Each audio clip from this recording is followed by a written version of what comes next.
해질녘 황금빛 노을이 드넓은 논밭을 감싸 안았다. 잔잔한 바람이 불어와 풀향기 그윽한 냄새가 코끝을 간지럽혔다. 작은 강줄기를 따라 자리 잡은 동화 마을은 수십 년 전과 다름없이 고요하고 정겨운 모습이었다. 마을 어귀 정자나무 아래에 앉아있는 미영의 두 눈은 점점 어두워져가는 저녁로를 향해 하염없이 뻗어 있었다. 22살의 미영은 여느 시골 처녀들과 다름없는 모습이었다. 가냘픈 몸매, 햇볕에 그을린 듯한 피부, 그리고 어딘가 슬픔이 깃든 듯한 눈빛. 미영은 어린 시절 불의의 교통사고로 부모님을 잃고 난 후 하나뿐인 남동생 민수를 돌봐야 하는 집안의 기둥이 되었다. 빚더미에 시달리는 부모님의 빚을 갚고 민수의 학비를 마련하기 위해 쉴 틈 없이 일해야 했다. 이제 겨우 12살 된 어린 동생을 보살피기에는 어깨가 너무 무거웠다. 미영 남매가 살고 있는 작은 집은 마을 외곽에 자리 잡고 있었다. 바람에 낡은 창호지가 덜거덕거리는 낡은 집은 비가 오는 날이면 천장에서 빗물이 뚝뚝 떨어지는 부모님이 남겨준 전부였다. 팍팍한 현실 속에서도 미영은 절망하지 않았다. 논에 나가 모내기 일을 하거나 남의 집 청소 일을 하는 등 돈을 벌 수 있는 일이라면 무엇이든 가리지 않았다. 하지만 푼돈으로는 빚을 갚기도 빠듯했고 민수의 학비를 대는 것은 더더욱 어려운 일이었다. 어느 날 저녁, 툇마루에 걸터앉아 무거운 생각에 잠겨있던 미영에게 민수가 깡총깡총 뛰어왔다. 환하게 웃는 얼굴로. 누나, 오늘 수학시험 100점 맞았어. 선생님이 나 칭찬도 해주셨다. 미영은 동생의 머리를 쓰다듬으며 빙긋 웃었다. 동생의 미소는 그녀의 어두운 날들의 한 줄기 빛과도 같았다. 하지만 그 웃음 뒤편에는 민수의 학비 때문에 밤낮으로 애태우는 미영의 근심이 숨어 있었다. 민수의 학비 납부일은 다가오는데 미영의 수중에는 돈이 거의 남아있지 않았다. 그때 검은색 고급 승용차가 나타났다. 동화 마을의 고요한 풍경은 검은색 승용차가 마을로 들어서면서 깨져버렸다. 굉음을 내며 달려오는 자동차 소리에 논에서 일하던 농부들이 고개를 들었다. 시골 마을에서는 보기 드문 고급 승용차의 등장에 사람들의 눈에는 호기심과 놀라움이 가득했다. 승용차는 미영이 앉아있던 정자나무 앞에 멈춰 섰다. 차 문이 열리고 키가 크고 냉랭한 인상의 중년 남자가 차에서 내렸다. 짙은 회색 정장을 입은 남자는 위압적인 분위기를 풍겼다. 아가씨. 낮고 차분한 남자의 목소리가 정적을 깨고 울렸다. 미영은 낯선 남자의 등장에 당황하며 자리에서 일어섰다. 그는 누구이며 왜 이곳에 왔는지 알 수 없었다. 남자는 웃어 보였지만 그 미소는 어딘가 차가웠다. 나는 강 회장이라고 하오, 남자가 말했다. 그의 날카로운 눈빛은 미영의 마음속을 꿰뚫어 보는 듯했다. 아가씨의 사정이 어렵다는 이야기를 들었소. 미영은 조심스럽게 물었다. 감사합니다, 회장님. 무슨 일로 저를 찾아오셨는지. 강 회장은 한 걸음 더 다가와 차분하지만 위압적인 목소리로 말했다. 아가씨에게 제안 하나를 하고 싶소. 만약 나와 결혼해준다면 아가씨 집안의 빚을 모두 갚아주고 동생의 미래도 보장해주겠소. 동생은 아무 걱정 없이 공부할 수 있을 것이고 부족한 것 없이 살 수 있을 것이오. 그의 말은 미영의 심장을 강타했다. 그녀는 자신의 귀를 의심했다. 그의 아내가 되라고? 그녀보다 20살은 더 많아 보이는, 게다가 낯선 남자의 아내가 되라고? 미영은 당황스러움에 뒷걸음질 쳤다. 정말이세요? 어째서 저인가요? 강 회장은 엷은 미소를 지으며 그녀에게서 눈을 떼지 않았다. 이유는 알 필요 없소. 이것은 아무나 가질 수 없는 기회라는 것만 알면 될 것이오. 잘 생각해 보시오. 내일 다시 와서 아가씨의 대답을 듣겠소. 그 말을 남기고 강 회장은 차에 올라탔다. 승용차는 먼지를 일으키며 마을을 떠났고 미영은 정자나무 아래에 멍하니 서 있었다. 그녀는 자신이 기회를 만난 것인지 악몽을 꾼 것인지조차 알 수 없었다. 그날 밤 미영은 잠을 이룰 수 없었다. 툇마루에 앉아 난로 불을 바라보며 강 회장의 제안이 머릿속에서 떠나지 않았다. 만약 나와 결혼해준다면 아가씨 집안의 빚을 모두 갚아주고 동생의 미래도 보장해주겠소. 미영은 민수를 생각했다. 동생의 미래를 위해 동생이 가난 때문에 학업을 포기하지 않기를 바랬다. 하지만 낯선 남자와 결혼한다는 생각에 두려움에 떨었다. 다음 날 아침, 미영은 늘 일을 하던 논으로 향했다.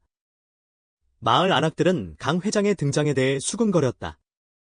누군가는 미영에게 좋은 기회가 온 것이라고 부러워했지만 또 다른 누군가는 미영이 감당해야 할 현실에 안타까워했다. 해질녘, 미영은 더 이상 다른 선택을 할 수 없다는 것을 깨달았다. 민수를 위해, 가족을 위해 그 제안을 받아들여야만 했다. 저녁 무렵, 강 회장이 다시 마을을 찾아왔을 때 미영은 낡은 옷자락을 꽉 쥔 채 그 앞에 섰다.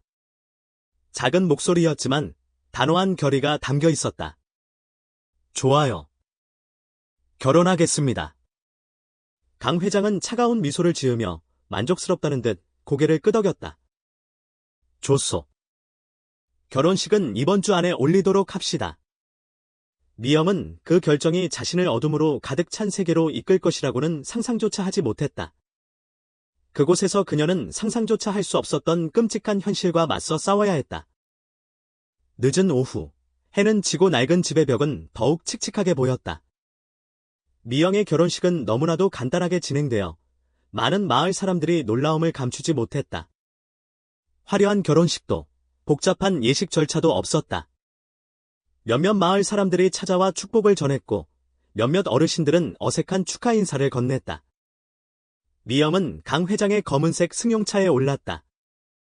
수수한 하얀색 한복은 그녀의 야윈 몸매를 가리지 못했고 그녀의 눈은 텅 비어 있었다. 민수는 툇마루에 서서 붉어진 눈으로 무언가를 중얼거렸지만 제대로 된 소리를 내지 못했다. 차가 출발하고 동화 마을이 뒤로 사라지는 순간 미영은 마지막으로 동생을 돌아보았다. 차에서 뛰쳐나가 동생을 꼭 껴안고 어디에도 가지 않겠다고 말하고 싶었다. 하지만 옆좌석에 앉아있는 강 회장의 냉랭한 눈빛은 그녀를 멈추게 했다. 결정했으면 받아들여야지. 괜히 돌아갈 생각은 하지 마. 강 회장이 말했다. 그의 목소리는 차분했지만 위압적이었다. 미영은 그저 고개를 끄덕였다. 그녀는 자신이 더 이상 물러설 곳이 없다는 것을 알고 있었다. 승용차는 미영을 가난한 시골 마을과는 전혀 다른 세계로 데려갔다. 강 회장의 집은 작은 언덕 위에 자리 잡고 있었고 주변은 햇볕을 가리는 울창한 나무들로 둘러싸여 있었다. 낡은 기와 지붕을 가진 집은 세월의 흔적을 느낄 수 있었지만 돌로 만들어진 두꺼운 벽과 무거운 나무 창문은 섬뜩한 분위기를 자아냈다. 커다란 철문은 화려했지만 그 화려함 뒤에는 차가움이 숨겨져 있었다. 미영은 차에서 내리면서 전혀 다른 세계로 들어온 듯한 이질감을 느꼈다. 현관 앞에는 키가 작고 수수한 중년 여성이 서 있었다. 검은색 한복을 입은 여인은 둥글게 틀어올린 머리와 선해 보이는 얼굴, 하지만 슬픔이 깃든 눈을 가지고 있었다. 이분은 박 여사, 우리 집에서 오래 일하신 분이요. 강 회장이 소개했다. 여사께서 여기서 필요한 모든 것을 알려줄 것이오. 박 여사는 미영에게 고개를 숙이며 조용히 말했다. 새 안주인이시군요. 안으로 들어가시지요. 방을 안내해 드리겠습니다. 미영은 낡은 집에 들어서자마자 섬뜩함을 느꼈다. 바닥은 차가웠고 천장은 높았으며 큰 샹들리에가 창문을 통해 들어오는 희미한 빛을 반사하고 있었다. 낡은 초상화들이 벽에 걸려 있었고 그림 속 인물들은 미영의 모든 행동을 주시하는 것 같았다. 미영의 방은 2층 복도 끝에 있었다. 넓은 방은 화려했지만 어딘가 차가웠다. 하얀색 침대와 큰 창문은 집 뒤편의 숲을 바라보고 있었다. 밖의 경치는 아름다웠지만 고요하고 적막했으며 모든 소리가 침묵에 묻혀버린 듯했다. 박 여사는 미영의 가방을 구석에 놓으며 조심스럽게 말했다. 안주인님, 편히 쉬십시오. 필요한 것이 있으면 저를 불러주세요. 그리고 그녀는 머뭇거리며 불안한 표정을 지었다. 몇 군데 방은 절대 들어가서는 안 됩니다. 그건 회장님의 규칙입니다. 절대 호기심을 가지시면 안 돼요. 미영은 고개를 끄덕였지만 의문이 생겼다. 저녁 식사는 넓은 식당에서 준비되었지만 분위기는 이상하리만큼 차가웠다. 미영은 긴 식탁을 사이에 두고 강 회장과 마주 앉았다. 강 회장은 아무 말 없이 식사를 했고 가끔씩 미영을 바라봤지만 아무런 말도 하지 않았다. 미영은 마치 돌과 함께 식사를 하는 것 같았다. 방은 마음에 드시오? 강 회장이 갑자기 물었다. 네, 괜찮습니다. 미영이 대답했다. 강 회장은 그저 고개를 끄덕였고 더 이상 아무것도 묻지 않았다. 저녁 식사를 마친 후 강 회장은 자리에서 일어나더니 정장을 가다듬고 말했다. 나는 나갈 일이 있소. 아마 늦게 돌아올 것이니 편히 쉬도록 하시오. 미영은 아무 대답도 하지 않고 고개를 숙였다. 그녀는 강 회장이 집을 나서는 모습을 지켜보았다. 닫히는 문소리는 정적 속에서 차갑게 울렸다. 새로운 집에서 맞이하는 첫날 밤, 미영은 잠을 이룰 수 없었다. 창문 틈새로 들어오는 바람 소리와 숲에서 들려오는 벌레 소리는 섬뜩한 화음을 만들어냈다. 침대에 누워있던 미영은 복도에서 들리는 발자국 소리에 벌떡 일어났다. 처음에는 희미하게 속삭이는 듯했던 소리는 점점 더 크고 무거워졌다. 미영은 숨을 죽이고 귀를 기울였다. 발자국 소리는 마치 누군가가 의도적으로 차가운 돌바닥 위를 질질 끌고 가는 듯했다. 그녀는 침대에서 일어나 테이블 위에 놓인 작은 손전등을 들고 조심스럽게 문을 열었다. 복도 문을 열자 차가운 바람이 불어와 미영은 몸을 떨었다. 손전등으로 복도를 비춰보았지만 길게 뻗은 복도는 텅 비어 있었다. 미영은 방으로 돌아와 문을 굳게 닫았다. 불안한 감정이 그녀의 마음을 갉아먹기 시작했다. 착각이겠지 미영은 스스로에게 되뇌었지만 솟아오르는 불안감은 잦아들지 않았다.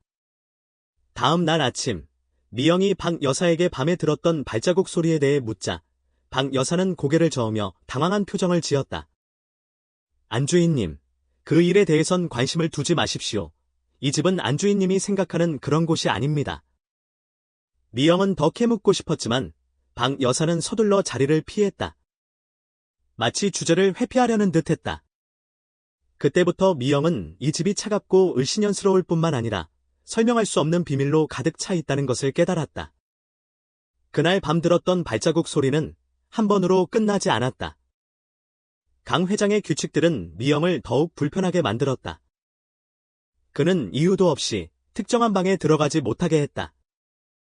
이것은 그녀의 호기심과 의심을 키웠다. 미영의 마음속에는 큰 의문이 생겼다. 이 집은 무엇을 숨기고 있는 걸까? 그리고 왜 강 회장은 이런 이상한 규칙들을 정해 놓은 것일까? 언덕 위의 집에서 보내는 첫 며칠은 불안과 답답함으로 가득했다. 미영은 차갑고 비밀스러운 공간에서 낯선 사람이 된 기분이었다. 큰 집은 길게 뻗은 복도들로 인해 어둠에 삼켜진 듯한 느낌을 주었다. 집 안은 햇빛이 들어오지 않았고 빛은 두꺼운 커튼에 가려져 있었다. 두 번째 날 밤, 미영이 잠자리에 들자 발자국 소리가 다시 들려왔다. 이번에는 소리가 더 가까이 들렸고 마치 누군가가 방문 앞에서 멈춰 선 듯했다. 미영은 심장이 두근거리는 채로 몸을 일으켰다. 그녀는 귀를 기울였지만 발자국 소리는 갑자기 멈췄고 무서운 정적이 찾아왔다. 미영은 숨을 죽인 채 문을 바라보았다. 누군가 문 밖에 서 있다는 생각이 스쳐 지나갔다. 미영은 용기를 내어 침대에서 내려왔다. 박 여사가 전에 주었던 작은 손전등을 쥐고 조심스럽게 문에 다가섰다. 그녀의 손이 떨리는 가운데 차가운 나무문 손잡이를 잡았다. 살짝 문을 열고 손전등을 비춰 복도를 살폈지만 아무도 없었다. 미영은 문을 닫고 그것이 환상일 뿐이라고 생각했다. 그렇지만 매일 밤 그 소리는 계속해서 들려왔다. 때로는 멀리서, 때로는 가까이서 그녀의 인내심을 시험하는 듯했다. 다음 날 아침, 미영은 박 여사에게 밤에 들었던 발자국 소리에 대해 직접 물었다.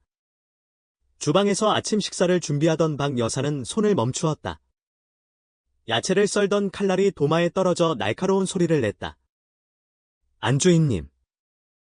밤에 들은 발자국 소리가 분명히 착각은 아닐 것입니다. 박 여사는 미영을 바라보며 말했다. 안주인님께서는 그 일에 대해 관심을 두지 마십시오.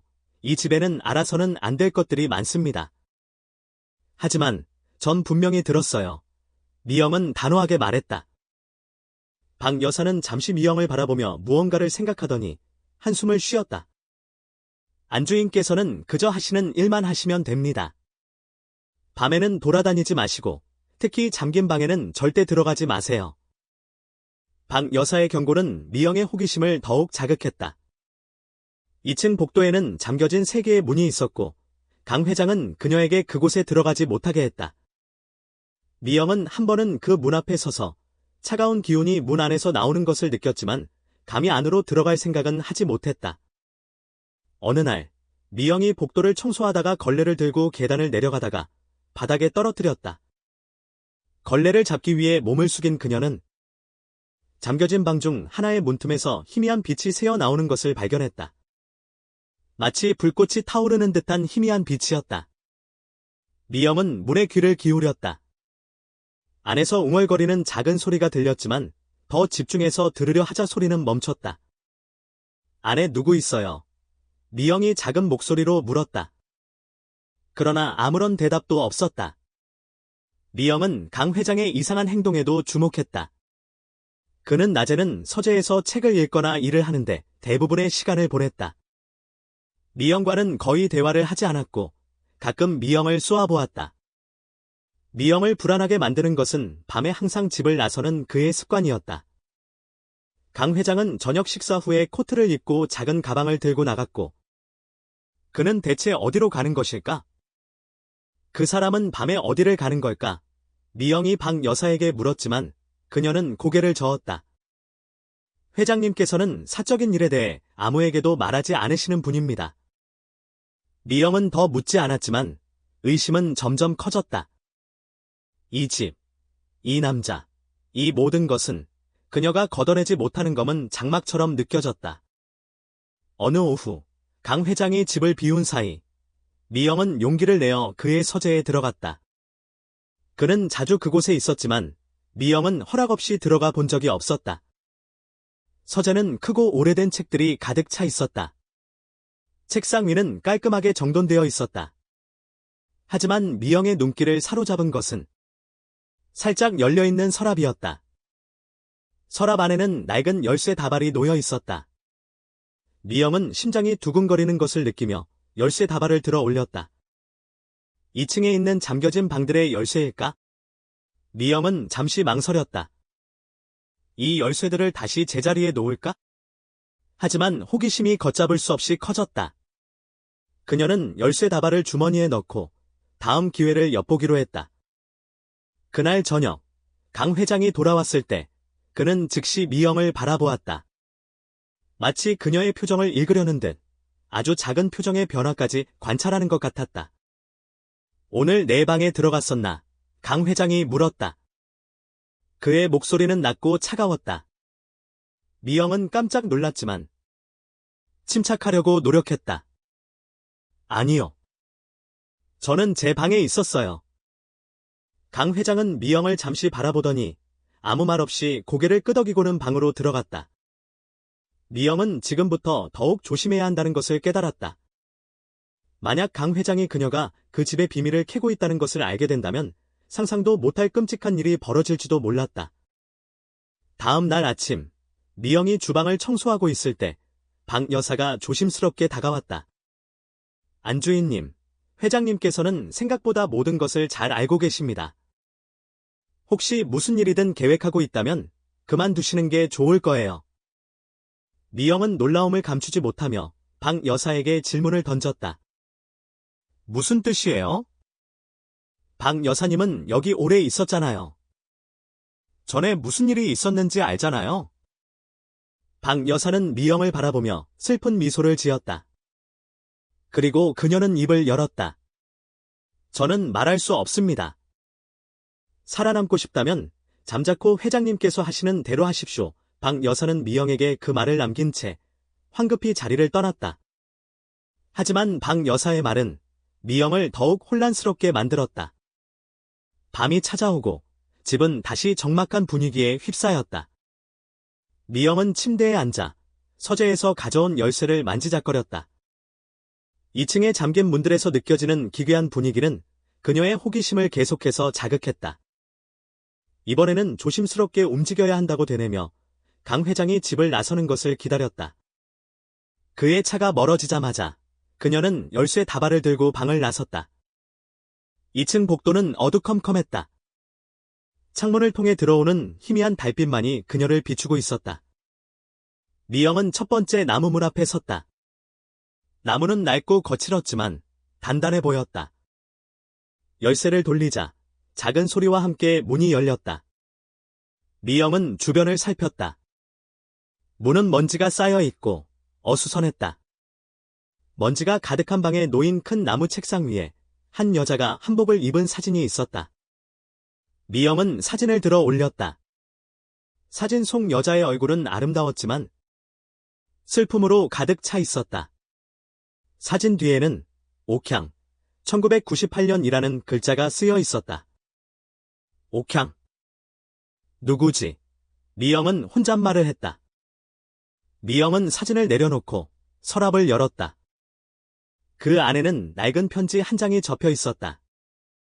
편지를 펼치자 삐뚤삐뚤한 글씨가 보였다. 강 회장님, 저는 더 이상 이렇게 살 수 없습니다. 이 집은 숨막힐 듯합니다. 감시당하고 갇힌 느낌입니다. 만약 제가 여기서 나갈 수 없다면 저는 미친 짓을 할지도 모릅니다. 미영은 편지를 읽으며 소름이 돋는 것을 느꼈다. 사진 속 여자가 이 집에서 살았던 강 회장의 아내였다니? 그렇다면 지금 그녀는 어디에 있는 걸까? 미영은 다음 방을 조사해야겠다고 결심했다. 그녀는 복도 끝에 다른 방으로 이동했다. 이 문은 첫 번째 문보다 컸고 정교한 조각으로 장식되어 있었다. 열쇠를 찾아 돌리자 문이 열렸다. 그 방은 첫 번째 방과는 달랐다. 물건들은 깔끔하게 정돈되어 있었고 벽에는 초상화가 걸려 있었다. 미영은 가까이 다가갔다.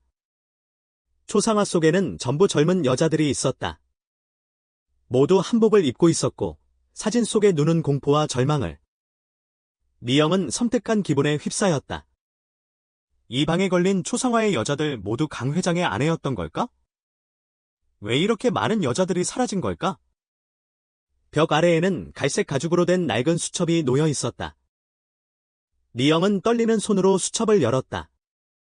수첩에는 강 회장이 했던 결혼에 대한 기록이 빽빽하게 적혀 있었다. 각 페이지에는 이름과 결혼 날짜가 적혀 있었고 간단한 메모가 추가되어 있었다. 옥향, 1998년, 6개월 후 실종. 난영, 2004년, 1년 후 실종. 수아, 2011년, 8개월 후 실종. 미영은 페이지를 넘길수록 마음이 무거워졌다. 모든 여자들이 강 회장의 아내였고 모두 이상하게 사라졌다는 것을 깨달았다. 수첩의 마지막 페이지에는 급하게 쓴 듯한 문장들이 적혀 있었다. 젊은 여자들은 다루기 쉬워. 그들에게 약속과 돈을 조금만 주면 더대 걸릴 것이야. 그리고 가치가 없어지면 처리하는 것은 어렵지 않지. 수첩은 미영의 손에서 떨어졌다. 미영의 머리는 어지러웠고 피가 거꾸로 솟는 듯했다. 그녀는 더 이상 아내가 아니었다. 강 회장이 사랑해서 선택한 사람이 아니었다. 그녀는 강 회장의 잔혹한 계획의 또 다른 희생자였다. 그때 갑자기 뒤에서 소리가 들렸다. 문이 열리고 강렬한 빛이 미영을 비췄다. 강 회장이 서 있었다. 그의 얼굴은 어둡게 변했고 그의 날카로운 눈빛은 미영을 삼켜버릴 듯했다. 여기서 뭐 하는 거냐? 그의 목소리는 차분했지만 위협적이었다. 미영은 뒷걸음질 쳤다. 그녀는 불안한 눈빛으로 물었다. 당신은 그들에게 무슨 짓을 한 거예요? 왜 다들 사라졌죠? 강 회장은 천천히 방으로 들어왔다. 알 필요 없어. 그저 내가 이 집에서는 내가 모든 걸 결정한다는 것을 기억하면 된다. 내가 전에 말했지. 호기심을 갖지 말라고. 미영은 뒷걸음질 쳤다. 그녀는 자신이 위험한 선을 넘었다는 것을 깨달았다. 이제 강 회장은 그녀를 가만히 내버려 두지 않을 것이다. 미영은 서둘러 방을 나섰지만 마음은 혼란스러웠다. 그녀는 더 이상 이 집에서 머물 수 없다는 것을 알았다. 하지만 이 집을 벗어나는 것은 쉬운 일이 아니었다. 그녀에게는 강 회장을 폭로할 증거가 필요했다. 강 회장이 집을 나선 후 미영은 생각을 정리했다. 수첩이 필요했다. 미영은 그 수첩이 자신이 탈출하고 강 회장을 파멸시킬 수 있는 열쇠라고 믿었다. 밤이 되자 집은 다시 고요해졌다. 미영은 침대에 앉아 열쇠 다발을 움켜쥐었다. 그녀는 조심스럽게 방을 나섰다. 복도는 어두웠고 희미한 달빛만이 그녀를 비추고 있었다. 미영은 첫 번째 잠긴 방 앞에 섰다. 문을 열고 방으로 들어갔다. 먼지 냄새가 코를 찔렀지만 서둘러 책상을 찾았다. 그때 뒤에서 들려온 소리에 미영은 몸을 떨었다. 여기서 뭐 하는 거냐? 강 회장이 문 앞에 서 있었다. 그의 날카로운 눈빛은 미영을 꿰뚫어 보는 듯했다. 미영은 뒷걸음질 쳤지만 그녀의 손에는 아직 수첩이 들려 있었다. 당신은 그 여자들에게 무슨 짓을 한 거죠? 그들은 어디에 있어요? 왜 모두 사라진 거예요? 강 회장은 차분한 목소리로 말했다. 넌 알 필요 없어.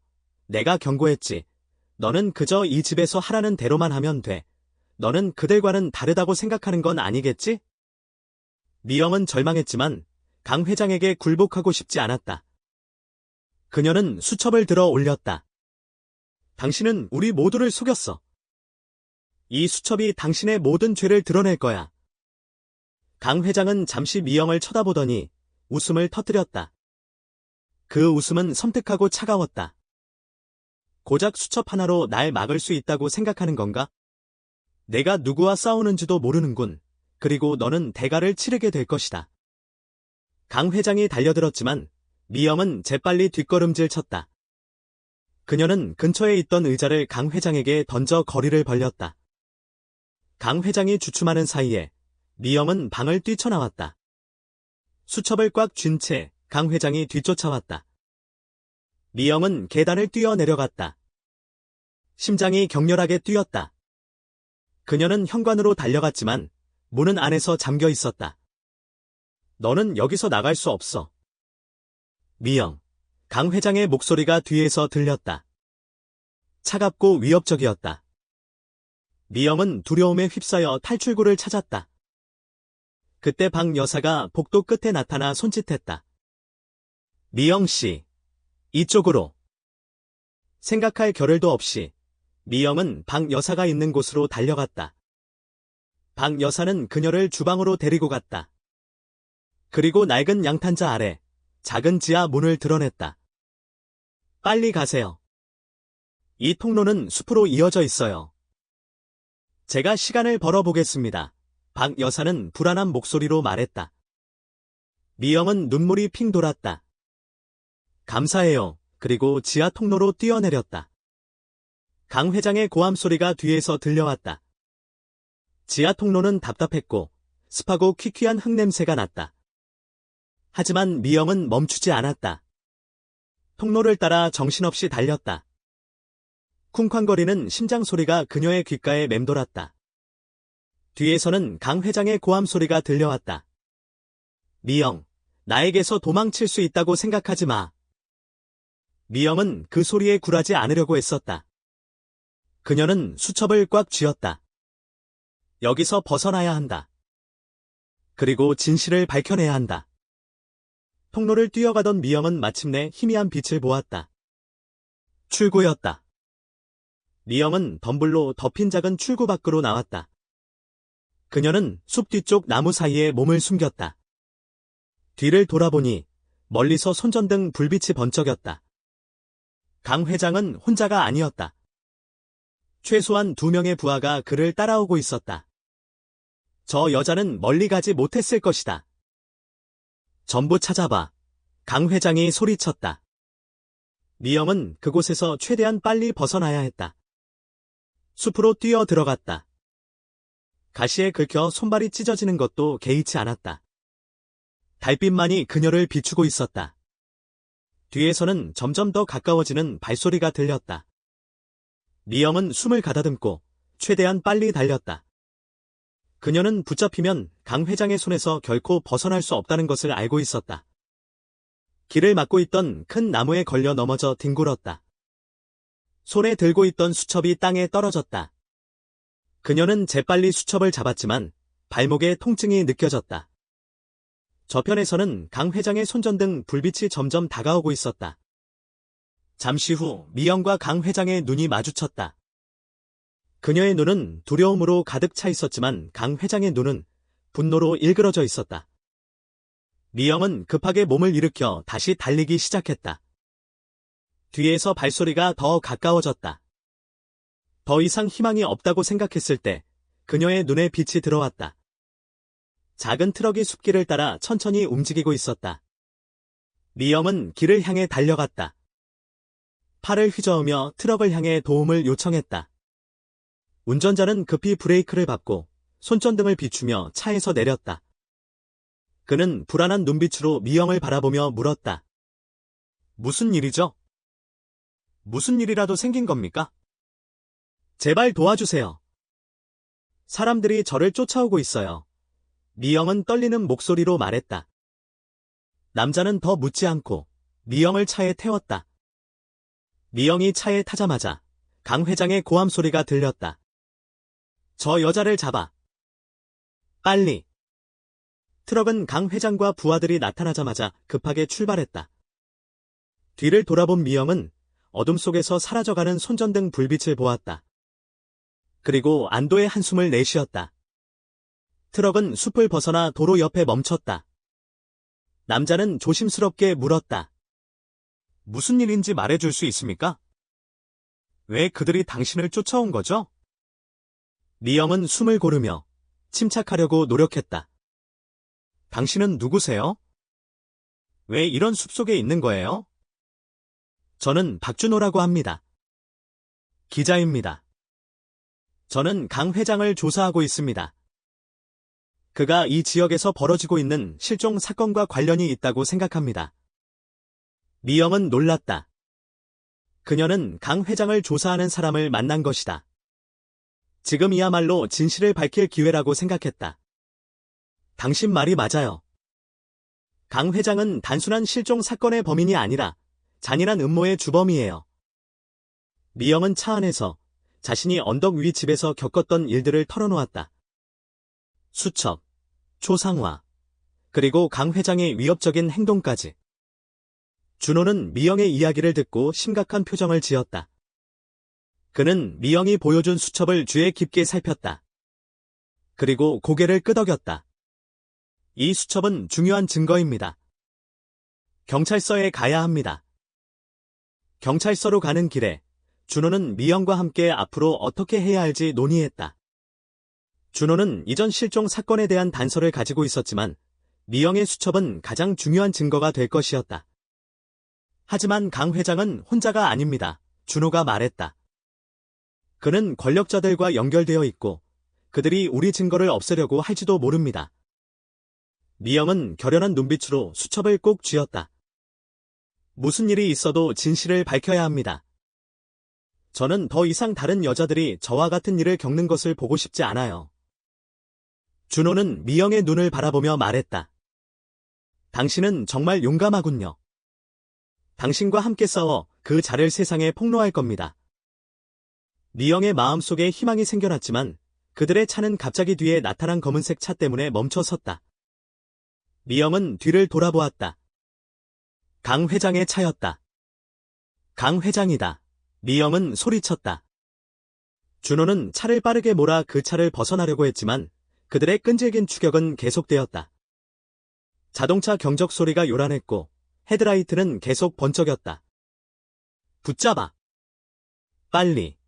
강 회장의 목소리가 들렸다. 그들의 차는 숲속으로 계속해서 들어갔다. 비포장도로에서 차는 심하게 흔들렸고 미영의 손은 더욱 세게 수첩을 쥐었다. 준호는 핸들을 꽉 잡고 그들을 따돌리려고 애썼다. 수첩을 꽉 잡으세요. 내가 어떻게든 떨쳐낼 겁니다. 준호의 차는 비포장도로를 질주했다. 커브 길에서 차는 급격하게 기울었고 흙먼지가 자욱하게 일었다. 미영은 심장이 두근거렸지만 수첩을 꼭 붙잡았다. 더 이상 이렇게 달릴 순 없어. 미영은 불안한 마음으로 말했다. 준호는 고개를 끄덕이며 빠른 속도로 달리는 차를 작은 오솔길로 틀었다. 트럭은 급정거했고 숲길로 접어들었다. 뒤따라오던 강 회장의 차도 똑같이 방향을 틀었다. 차들이 숲길로 들어서자 주변은 더욱 어두워졌다. 나무가 무성한 숲길을 달리자 차들은 쉽게 파손되었다. 그러나 그들은 쫓아오는 것을 멈추지 않았다. 미영은 수첩을 더욱 꽉 쥐었다. 차에서 뛰어내려야 한다는 것을 본능적으로 느꼈다. 차에서 내려. 뛰어. 준호는 미영을 끌어내렸다. 준호와 미영은 숲으로 뛰었다. 어둠은 그들의 몸을 감쌌고 그들의 다급한 발소리만이 들렸다. 잡아. 절대 놓치지 마. 강 회장의 분노에 찬 외침이 귓가에 울렸다. 미영은 숨이 가빠왔지만 멈출 수 없었다. 그녀는 달리고 또 달렸다. 숲속을 달리는 동안 그녀는 자신의 목숨을 지켜야 한다는 것 외에도 진실을 밝혀야 한다는 강렬한 의무감을 느꼈다. 그때 작은 개울을 건너던 미영은 돌에 걸려 넘어졌다. 수첩이 손에서 빠져나가 바닥으로 떨어졌다. 준호는 미영을 일으키려고 했지만 강 회장은 이미 그들에게 다가와 있었다. 강 회장의 얼굴은 달빛에 비쳐 더욱 차갑게 보였다. 도망갈 수 있을 것 같나? 미영. 미영은 뒷걸음질 쳤다. 강 회장이 손을 뻗어 미영을 움켜잡았다. 미영은 고통스러워했지만 벗어날 수 없었다. 놔줘. 준호가 달려들었지만 강 회장은 준호를 밀어 넘어뜨렸다. 강 회장의 부하들은 수첩을 집어들고 회장에게 넘겼다. 미영의 눈은 절망으로 가득 찼다. 이대로 모든 것이 끝나버리는 걸까? 준호는 쓰러진 채로 일어나려 애썼다. 그는 주변을 둘러보다가 떨어진 나뭇가지를 발견했다. 그는 나뭇가지를 쥐고 강 회장의 부하에게 달려들었다. 준호는 있는 힘껏 나뭇가지를 휘둘렀고 수첩을 들고 있던 강 회장의 부하가 쓰러졌다. 수첩은 미영의 손이 닿을 만한 곳에 떨어졌다. 수첩을 가져가. 빨리. 준호가 소리쳤다. 미영은 수첩을 잡고 달리기 시작했다. 강 회장은 화가 나서 소리쳤지만 준호가 그의 앞을 가로막았다. 미영. 어서 가. 절대로 뒤돌아보지 마. 준호의 목소리가 숲에 울렸다. 미영은 계속 달렸다. 그녀는 드디어 희미하게 빛을 내는 초소 하나를 발견했다.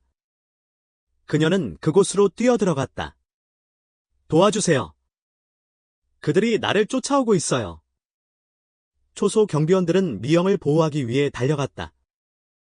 강 회장과 그의 부하들이 도착했을 때 그들은 경비원들에 의해 제지당했다. 여긴 출입금지 구역이오. 여기서 뭐 하는 거야? 강 회장은 억지로 침착한 척하며 말했다. 이 여자는 제 집사람입니다. 그녀가 뛰쳐나갔고 지금 그녀를 집으로 데려가는 중입니다. 하지만 미영은 그들에게 강 회장의 거짓말을 폭로했다. 그녀는 수첩을 경비원들에게 보여주며 말했다. 저 사람들은 제 가족이 아니에요. 이 수첩에 적혀있는 내용이 진실입니다. 경비원들은 수첩을 읽고 상황을 파악했다. 그리고 그들은 동료들에게 연락했다. 강 회장과 그의 부하들은 모두 현장에서 체포되었다. 미영은 그제야 안심하고 숨을 크게 내쉴 수 있었다. 그녀는 자신이 무사하다는 것을 깨달았다.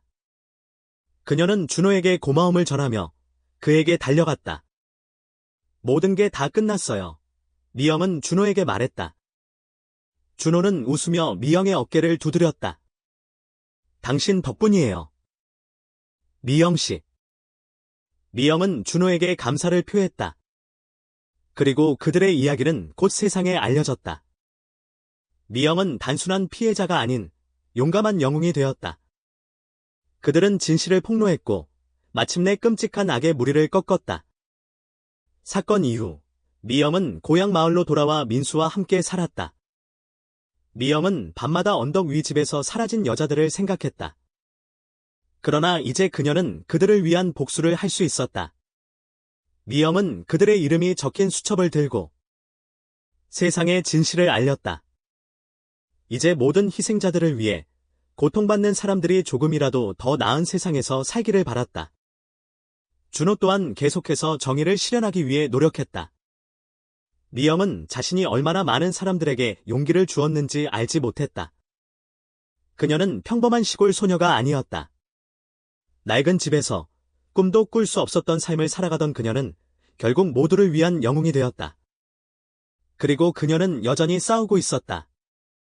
미영은 혼자가 아니었다. 그녀는 수많은 사람들의 삶에 영감을 주었고 그녀의 행동은 수많은 변화를 가져왔다.